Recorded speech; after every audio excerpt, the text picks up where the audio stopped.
Bienvenue dans ce podcast Entre elles, un podcast by Advantage Media, un podcast destiné aux filles, aux femmes, à toutes celles qui veulent s'épanouir dans leur marche chrétienne.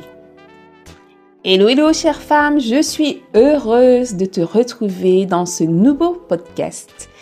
Et je te souhaite la bienvenue, mais j'aimerais particulièrement te dire bienvenue en 2026. Pour certaines, ce sera un grand youpi! Pour d'autres, un mouais plus réservé. Et pour d'autres encore, peut-être un soupir. Et je peux le comprendre. Parce que nouvelle année ne veut pas toujours dire nouveau mood.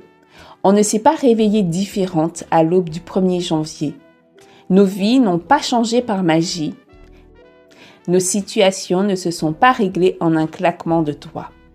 En réalité, le calendrier redémarre à zéro, mais la vie, elle, poursuit son cours.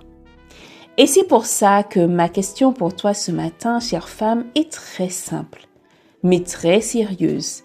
Comment vas-tu? Cette question n'est pas superficielle, elle n'est pas automatique, elle est appointée.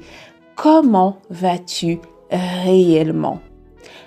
Pas la réponse rapide, pas celle qu'on donne pour rassurer, mais celle qui dit où ton cœur en est aujourd'hui. J'espère que tu n'es pas déjà noyé sous tous ces souhaits bien intentionnés, parfois très politiquement corrects, mais souvent déconnectés de la réalité. Parce qu'en vérité, on ne sait pas toujours ce qu'on désire pour une nouvelle année.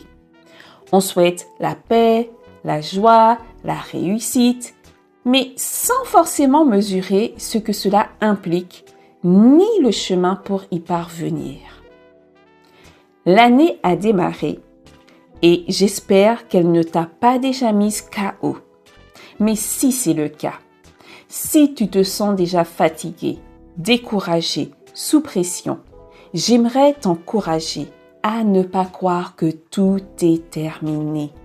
Parce qu'il y a une vérité simple, mais puissante.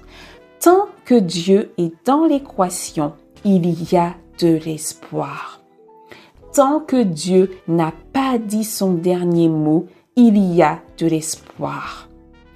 Aujourd'hui, je ne veux pas te parler de résolution, mais je veux qu'on s'équipe, qu'on construise ensemble un kit qui te sera utile tout au long de l'année. Pas seulement quand tout va bien, mais surtout quand ça devient plus compliqué. Ce kit doit être simple, accessible, à portée de main, utilisable dans les bons comme dans les mauvais jours. Ce n'est pas un kit de performance, attention, c'est un kit de solidité intérieure. Alors, de quoi sera-t-il composé? Premièrement, un verset clé. Un verset qui t'accompagnera dans les différentes saisons de l'année. Un verset que tu pourras relire quand tu seras fatigué, découragé, confuse, triste. Pas 10 versets, pas un chapitre entier, mais un seul verset que tu choisiras parce qu'il parle à ton cœur. Ce verset sera ton point d'ancrage. Tu peux le relire le matin, avant une décision importante, ou quand tu es fatigué. Tu peux le prononcer à haute voix, le méditer, le prier, bref. Par exemple, si tu choisis « Je puis tout par celui qui me fortifie », alors, quand tu doutes, quand tu te sens faible, tu le répètes. Et tu laisses cette parole entrer en toi et produire de nouveaux fruits dans ton cœur. Ce verset devient alors ta boussole pour traverser les hauts et les bas, parce que oui, cette année, il y aura de merveilleux moments et des moments beaucoup plus pénibles. Deuxièmement, choisis un mot sur lequel tu peux t'appuyer. En voici quelques-uns. Persévérance, résilience, croissance, obéissance, confiance, changement. Choisis un mot qui définira ta posture, pas ta performance. Par exemple, si tu choisis le mot résilience, Tu le murmures à toi-même quand tu sens la fatigue ou le découragement. Ce mot te ramène alors à la réalité et devient ta source de motivation quand touche chancelle. Troisièmement, choisis une personne ressource. Garde précieusement le numéro de quelqu'un que tu peux appeler pour prier, parler, pleurer, être écouté, être encouragé. Dans les moments où tout semble lourd, où tu te sens seul, ce numéro devient une bouée. Tu n'as pas à porter toute seule ce que Dieu te demande de traverser. Si tu n'as pas encore cette personne, prends le temps de prier pour que Dieu t'inspire vers qui tu dois te tourner. Parce que Dieu sait qui placer à côté de toi. Quatrièmement, note 3 rêves ou projets, pas 10, mais seulement 3, c'est déjà bien. Ces rêves ou projets deviendront des directions, pas des pressions. Note-les soigneusement et relis-les autant que faire se peut. Quand tu avanceras, tu verras que même des petits pas comptent. Chaque action, aussi petite soit-elle, t'amènera vers l'objectif que Dieu a prévu pour toi. Car, en effet, on peut avoir de nombreux projets, mais seuls ceux qui sont validés par Dieu se réalisent. Cinquièmement, procure-toi un beau cahier et un stylo, parce que certaines choses doivent sortir de la tête pour s'enraciner dans le cœur. Note tes prières, tes décisions, tes succès, tes échecs. Relis ce cahier quand tu as besoin de te recentrer. Il deviendra un miroir de ta progression et un espace pour déposer tes émotions sans jugement, comme ton journal intime dans lequel tu pourras tout consigner. Et enfin, ta Bible, pas comme un objet à trimballer par habitude, mais comme ta source, ton repère, ta force.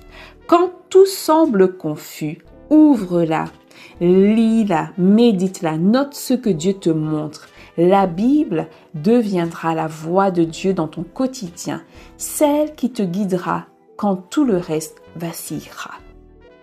Voilà, le kit est complet.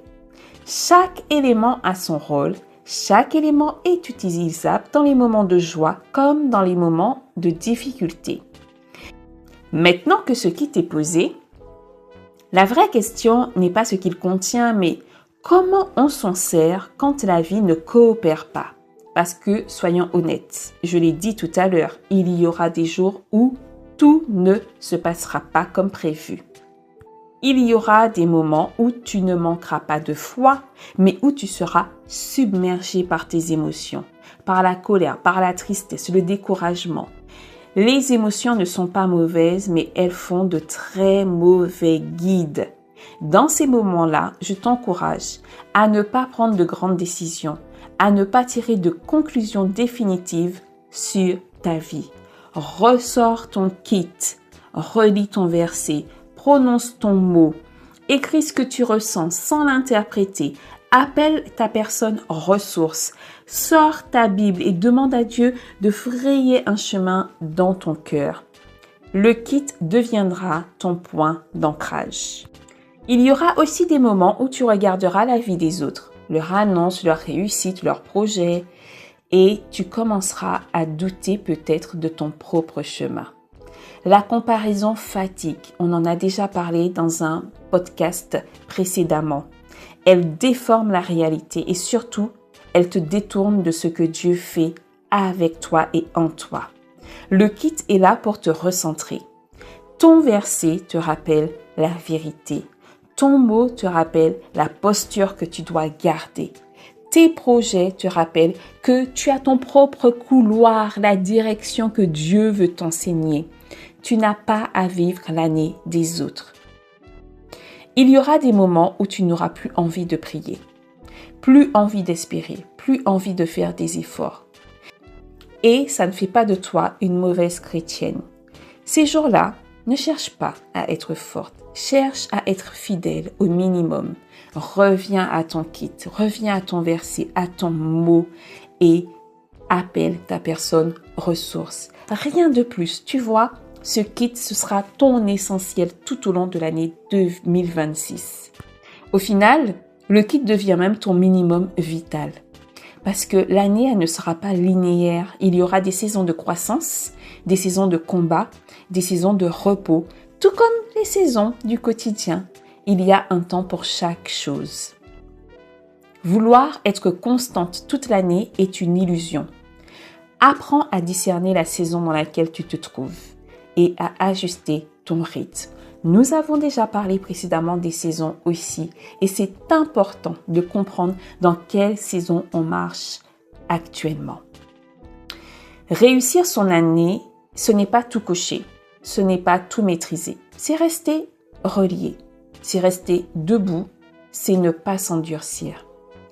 Une année peut contenir des échecs, des ralentissements, des renoncements et pourtant être une année féconde parce que tout n'est pas terminé. Si tu gardes ton cœur, ta foi et ton lien avec Dieu, alors tu avanceras. Et les échecs dont on parle deviendront une source d'apprentissage, une formation pour ce qui s'en viendra par la suite.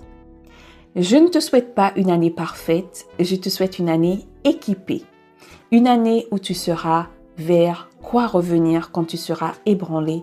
Une année où tu avanceras pas à pas avec Dieu. Et je te dis à bientôt pour un nouveau podcast. Tchuss!